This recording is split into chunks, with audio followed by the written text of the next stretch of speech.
Alors bonjour, c'est encore une joie de vous retrouver aujourd'hui autour de la parole de Dieu.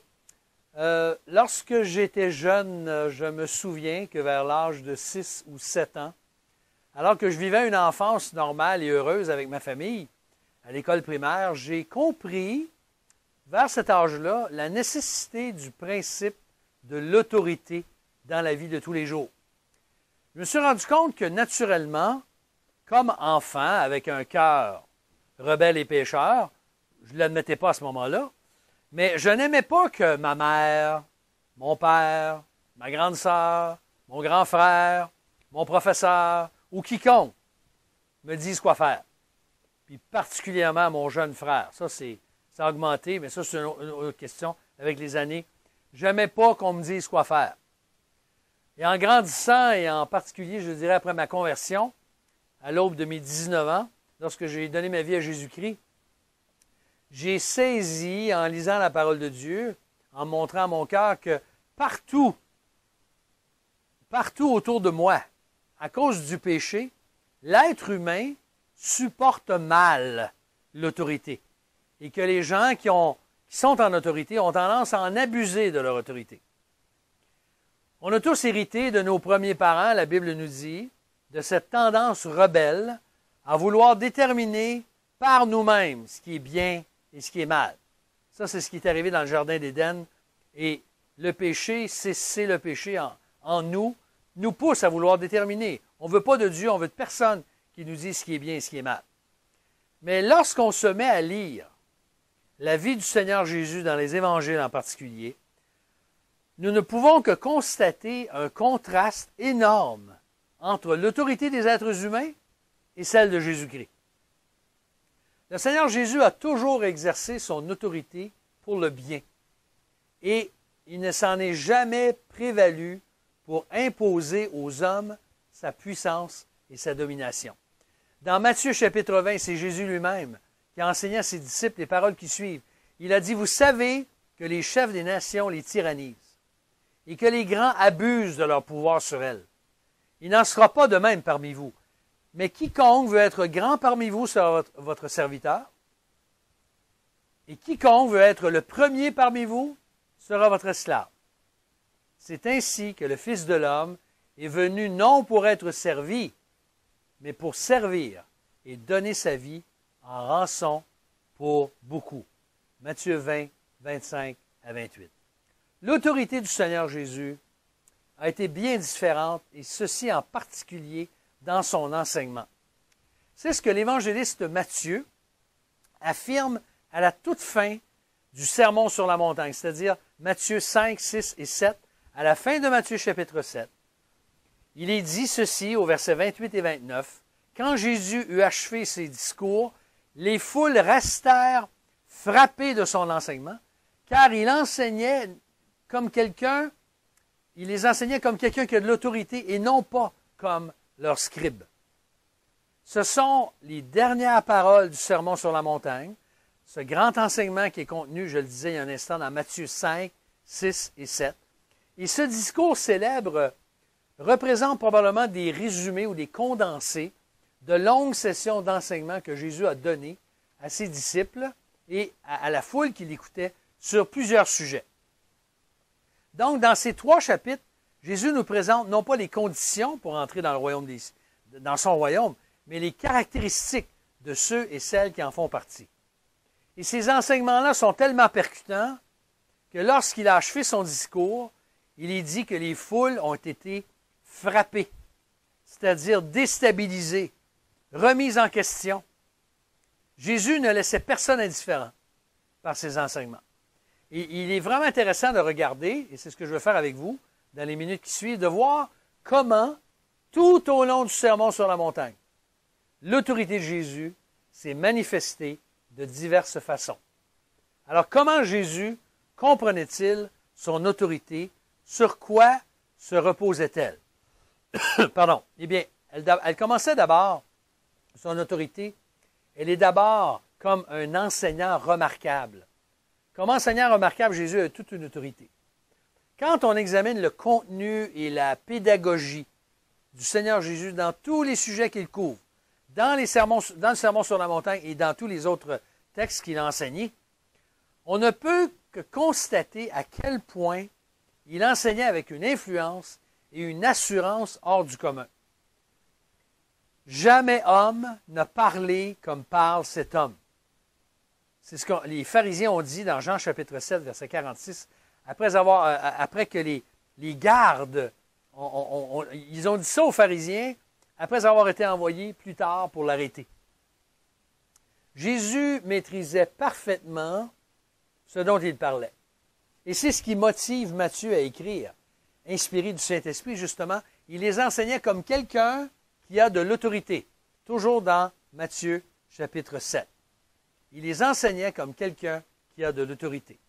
Et son autorité venait d'une part du fait qu'il était animé d'une mission divine qui le conduisait à enseigner ses paroles inspirées, et d'autre part aussi le pouvoir de la vérité de ce qu'il disait, qui touchait le cœur de ceux et celles qui l'écoutaient. Vous savez, c'était très différent, c'est ce que Matthieu dit. Il dit, il les enseignait comme quelqu'un, verset 29, qui a de l'autorité, et non pas comme leurs scribes. Non pas comme leurs scribes. Alors, les scribes étaient très différents dans leur enseignement.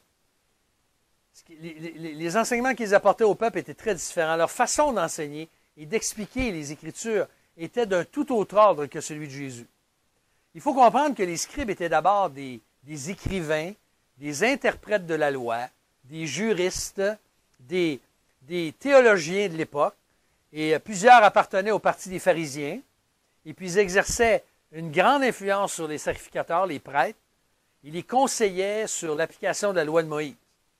Alors, comme docteurs de la loi, ils se contentaient souvent de citer les rabbins célèbres au lieu d'enseigner le texte de l'Ancien Testament et de l'expliquer. C'est ça qu'ils étaient appelés à faire, mais ce n'est pas ce qu'ils faisaient. Ça me rappelle un peu le cas, depuis des décennies maintenant, de plusieurs étudiants et professeurs en théologie, et en particulier en théologie libérale, qui ne reconnaissent pas l'inhérence des Écritures, qui ne reconnaissent pas l'inspiration des Écritures, plénière, que la parole de Dieu est vraiment tout inspirée. De façon générale, ils vont étudier beaucoup plus les écrits des théologiens des premiers siècles, de l'histoire de l'Église, des pères de l'Église, plutôt que le texte biblique lui-même. Et ils vont donner leur opinion. Mais quand on enseigne la parole de Dieu, et avec l'autorité de la parole de Dieu, c'est tout à fait différent. Donc, ces scribes-là, ils répétaient des traditions qu'ils avaient mémorisées en les interprétant à leur façon, et tout en étant souvent très froids, distants des gens qui les écoutaient. Alors, dans son commentaire sur le Sermon sur la montagne, le grand théologien John Stott, qui n'est pas libéral, qui est très évangélique, il les compare, ces gens-là, à des antiquaires ou des archéologues qui fouillent des commentaires, qui cherchent des précédents et qui citent des prédécesseurs pour appuyer leur doctrine. Mais Jésus, lui, de façon tout à fait différente. Quel contraste! Jésus, lui, se mêlait à la foule, il parlait au cœur des gens, il parlait avec compassion, avec simplicité, il les enseignait avec une autorité qui s'appuyait sur Dieu. Lorsque Jésus dit « Vous avez entendu qu'il a été dit, mais moi je vous dis », on trouve ça plusieurs fois dans le Sermon sur la montagne et ailleurs. Nous trouvons la même expression dans Luc 4, 32, alors qu'au début de son ministère public, le jour du sabbat dans la synagogue, il est dit « On était frappés de son enseignement car il parlait avec autorité ». Les foules étaient frappées par le contenu, mais aussi la manière qu'il enseignait. Ça ne veut pas dire ça que tous ceux qui l'ont écouté ont cru, qui se sont convertis à lui, mais ils ont quand même été frappés. Et comme moi, n'aurais-tu pas aimé, moi j'aurais donc aimé être présent sur cette montagne, sur ce plateau probablement. Le Sermon sur la montagne, ça veut probablement plus dire un plateau qu'une montagne. Et entendre Jésus de vive voix enseigner ses paroles percutantes, moi j'aurais tellement aimé ça. Et au ciel, d'ailleurs, on va avoir l'occasion de l'écouter. Et ça, pendant extrêmement longtemps, pour l'éternité, nous serons enseignés par Jésus, nous allons l'adorer, nous allons le contempler, et il va nous enseigner des choses absolument extraordinaires, inimaginables. Donc, si les scribes parlaient par autorité déléguée, on va dire ça comme ça, Jésus lui parlait avec autorité comme enseignant remarquable. Deuxièmement, l'autorité de Jésus et deuxième volet de son autorité, c'est que Jésus, il a une autorité comme Seigneur et Sauveur. Tout au long de son sermon, Jésus nous présente cette autorité-là comme le Seigneur et le Sauveur du monde. C'est le Maître par excellence qui s'adresse aux foules et à chacun de nous au cœur de ces 3 chapitres-là. Il avait affirmé au chapitre 5, verset 17, qu'il était venu non pas abolir la loi, mais l'accomplir. Et ce que ça signifie, c'est que toute l'Ancienne Alliance, toute la loi de l'Ancienne Alliance, elle pointe vers lui, Jésus-Christ, et s'accomplit en lui. Et comme Seigneur et Maître, il a une autorité sans pareil, Jésus-Christ, sans pareil. Et comme il l'avait proclamé au plus tôt au chapitre 7, versets 21 à 23, ce ne sont pas ceux qui disent « Seigneur, Seigneur » qui entrent dans le royaume des cieux. Mais ce sont ceux qui font la volonté de mon Père, il a dit, de son Père. Donc Jésus ne se voyait pas seulement comme un docteur qui dispensait des conseils, des enseignements utiles à connaître, mais il se voyait plutôt comme le maître inégalable, le maître qu'il faut suivre et à qui il faut obéir. Il était le maître. Ses enseignements, ses paroles, ses prescriptions nous ont été données pour les mettre en pratique et pas simplement pour être entendus puis oubliés après puis négligés, comme bien des gens le font. Beaucoup de gens ont écouté les paroles de Jésus, mais les négligent ou les oublient à mesure. Mais Jésus parle comme Seigneur et Maître. C'est Jésus-Christ le Seigneur qui parle. C'est Jésus le Maître qui parle. C'est le Sauveur qui parle. Jésus nous a donné ces enseignements. Ils sont faits pour être suivis.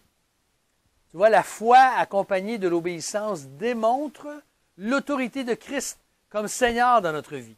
Si on dit, on parle du Seigneur, mais il n'y a pas d'autorité dans notre vie, ben, tu n'as pas le droit de dire que Jésus est Seigneur pour toi. C'est pas vrai. C'est pas vrai. Christ, c'est pas ton rabbin, c'est pas ton gourou, c'est pas comme un rabbin au pied duquel ses disciples se placent que pour écouter et recevoir ses enseignements, ou comme d'autres le font avec des maîtres spirituels ou des gourous. Non, Jésus-Christ a l'autorité comme maître dans tous les domaines. Un des exemples qu'il nous donne au chapitre 6, c'est l'argent. Il dit « Nul ne peut servir 2 maîtres. » Ou bien tu vas haïr l'un et aimer l'autre. Tu ne peux pas servir Dieu et Mammon, le Dieu de l'argent, et Dieu en même temps. Tu ne peux pas. C'est un ou l'autre. Donc, si nous sommes les disciples du Maître, le Seigneur des Seigneurs, devant lequel tout genou fléchira, la parole de Dieu nous dit que toute langue confessera sa seigneurie, eh bien, c'est sérieux. Si tu te dis un disciple du Maître, bien, Christ doit avoir l'autorité dans ta vie. Et d'ailleurs, plusieurs enseignements du Sermon sur la montagne démontrent aussi son autorité, non simplement comme Seigneur, mais comme Sauveur. Lui seul, il a dit qu'il est la porte étroite qui mène à la vie. C'est comme Sauveur qu'il parle. Lui seul révèle les motifs du cœur concernant la colère, le meurtre, la convoitise, l'adultère, le divorce, la vengeance, la haine, l'hypocrisie, et ainsi de suite. C'est Jésus qui nous délivre de nos péchés. Il nous enseigne sur le pardon dans le Sermon sur la montagne. De nos propres péchés et de celui que nous devons accorder aux autres, c'est le Sauveur qui parle ici et qui nous enseigne là-dessus. C'est lui qui nous confie le mandat d'être le sel de la terre et la lumière du monde pour que d'autres puissent venir à lui, pour que d'autres se tournent vers lui. Donc Jésus-Christ a une autorité infaillible, incomparable. Il n'y a pas un être humain sur la terre qui soit infaillible ou qui peut avoir une autorité comme celle-là, parce que c'est Jésus-Christ qui la possède, parce que lui seul est le Maître et le Sauveur du monde. Troisième domaine où l'autorité de Jésus se manifeste, et c'est la dernière, il se manifeste comme le juste juge et comme Dieu le Fils. Et ça, c'est très important aussi. C'est une vérité importante à comprendre. Lorsque Jésus enseigne, ce n'est pas simplement un prophète ordinaire qui parle, ou un prophète comme tous les autres prophètes. C'est Dieu le Fils qui parle. Avec tout le pouvoir que le Père lui a remis, Jésus a dit, « Tout pouvoir m'a été donné dans les cieux et sur la terre. » Et là, il a dit, « Allez, faites de toutes les nations des disciples. » Alors, l'autorité que Jésus a, il l'a reçue du Père. C'est lui qui s'adresse à nous avec une telle autorité. Et son autorité se trouve dans son origine, dans ce qu'on appelle sa filiation divine, le fait qu'il est le Fils de Dieu. Au chapitre 7, verset 21, toujours dans le Sermon sur la montagne, il appelle Dieu mon Père. Mon Père. Le Père est souvent mentionné dans le sermon comme celui qui pourvoit, celui qui accorde le royaume à ses enfants, qui répond aux prières, qui récompense ceux qui sont intègres, qui le cherchent dans le secret, qui le prient. C'est lui qui cale nos inquiétudes. Il est le rémunérateur de ceux qui demandent, qui cherchent, qui frappent. Mais Jésus, lui, a l'autorité du juste juge dans ces 3 chapitres. Lui seul a le pouvoir de refuser l'entrée dans le royaume à ceux qui se seront contentés de savoir sans agir, mais qui pratiquent l'iniquité. C'est ce que Jésus dit au chapitre, je pense que c'est au chapitre 7 ou au chapitre 6, mais en tout cas c'est dans le sermon sur la montagne. Son autorité de juge au Seigneur lui donnera tous les droits de dire à des individus « Je ne vous ai jamais connus ». Chapitre 7, verset 23. Et d'ailleurs, Paul nous dit dans Thessaloniciens, chapitre 1 au chapitre 2, dans sa deuxième épître de Thessaloniciens au chapitre 1, versets 6 à 10, que ceux et celles qui auront persécuté les élus de Dieu, eh bien, il leur rendra justice. Jésus-Christ, c'est le juste juge. Le temps me manque en conclusion aujourd'hui pour parler de l'autorité de Jésus sur la maladie, sur les démons, sur ses ennemis. Et on sait qu'on doit reconnaître que c'est un sujet qui, malheureusement, divise beaucoup les croyants. Mais c'est un autre sujet pour lequel je n'ai pas le temps auquel je ne peux pas m'attarder aujourd'hui. Mais je pense qu'on en a suffisamment dans ce texte-là, dans le Sermon sur la montagne, pardon, pour réfléchir de façon réelle, se dire les vraies affaires, pour ceux et celles qui, parmi nous, croient en lui. Quelle est véritablement l'autorité des enseignements de Jésus-Christ dans notre vie? Est-ce que ce sont simplement des belles paroles, des belles pensées, des pensées profondes, mais qui n'ont pas d'impact dans notre vie, dans nos choix, dans nos décisions, dans notre vie de couple, dans la façon d'élever nos enfants, la façon de dépenser notre argent, ce qu'on regarde, nos loisirs, nos occupations, nos passions? Jésus-Christ veut transformer la vie des gens. Par sa mort à la croix, il nous demande de placer notre confiance en lui pour le pardon de nos fautes, pour notre salut en reconnaissant qu'il est Seigneur et Sauveur. Et lorsqu'on fait ça, c'est sérieux, là. Ça veut dire qu'on lui remet notre vie et qu'on lui dit maintenant, là, tu es le Seigneur de ma vie. Conduis-moi, dirige-moi, je te fais confiance. Jésus-Christ a donné sa vie. Il a donné sa vie pour toi en sacrifice et il désire conduire tes destinées. Donc, comme Seigneur, comme Sauveur, comme Fils de Dieu, comme juste juge, Jésus-Christ doit avoir toute l'autorité. Toute l'autorité qui lui revient dans chacune de nos vies. Est-ce qu'on est prêt à lui laisser cette autorité? Est-ce qu'on est sérieux lorsqu'on dit qu'on veut suivre Jésus-Christ ou qu'on est des enfants de Dieu, que nous sommes chrétiens? Le Seigneur veut nous voir avec un cœur qui lui dit en fait ceci. Seigneur Jésus, par tes enseignements, parle-moi, redresse-moi, corrige-moi, purifie ma foi, renouvelle ma foi. Je veux te prendre au sérieux en écoutant ta parole. Est-ce que c'est vraiment mon plus profond désir aujourd'hui que Jésus-Christ soit, qu'il ait toute l'autorité qu'il veut avoir dans ma vie? Prions ensemble. Notre Dieu, notre Père, nous voulons te remercier que tu nous as donné ce texte, ce discours de ton Fils alors qu'il était sur la terre et qui nous montre que Jésus enseignait avec une autorité qui frappait les gens. Il enseignait avec une autorité non pas comme les scribes et les chefs religieux de son époque, mais comme étant Seigneur, Sauveur, juste juge, comme étant le Fils de Dieu. Seigneur, nous voulons t'écouter, nous voulons que tu puisses conduire nos vies. Nous voulons, Seigneur, t'abandonner nos vies cette semaine, aujourd'hui, te faire confiance et te dire, oui, Seigneur, prends tout. Tu as l'autorité dans ma vie.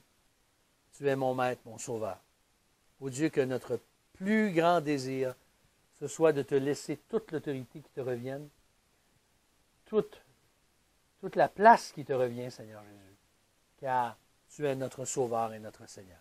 Sois béni, Que ta grâce nous accompagne. Nous te louons. Pour qui tu es, Seigneur Jésus, reçois toute la gloire, l'honneur, au siècle des siècles. Amen. Alors que Dieu vous donne une bonne journée, une bonne semaine, et on se retrouve bientôt, j'espère, en personne.